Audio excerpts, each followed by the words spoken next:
இது நேற்று ஈவினிங்குள்ள வீடியோ. சாயங்காலம் போல் கண்டலுக்குலாம் தண்ணி ஊற்றும் போது தான் பார்த்தேன் மணிப்பில் நல்லா லென்த்தாக வளர்ந்துருச்சா. சரி, அதுக்கு ஒரு கொடியை கட்டி தொங்க விட்டுட்டு லைட்டாக வெளியிலேயே அலசி விட்டாச்சு. நேற்று ஒரு சாரியில் ப்ளவுஸ் துணியை மாற்றி கட் பண்ணிட்டணும் அப்படின்னு நினச்சேன். இல்லை, கரெக்டாக தான் கட் பண்ணியிருக்கேன். அப்படியே அந்த சாரிக்கு முந்தான மட்டும் அடிச்சுட்டு மாடியில் போய் ட்ரெஸ் எடுக்கலான்னு போனேன். அப்போ அந்த குட்டி வந்தால் விளையாடுறதுக்கு அவன் கூட கொஞ்சம் நேரம் விளையாண்டுட்டு லைட்டாக தலைக்கு எண்ணெய் வச்சாச்சு.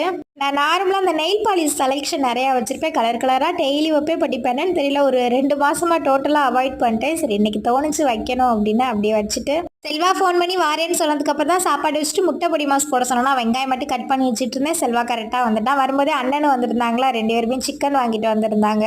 அப்படியே அந்த சிக்கனை உப்பு கறி போட்டாச்சு. இன்றைக்கி நைட்டு என்ன ஸ்பெஷல் அப்படின்னா மீன் குழம்பு, மீன் பொரியல், உப்பு கறி, அப்புறம் முட்டை பொரியல் அப்படின்னு நல்லா சாப்பிட்டாச்சு.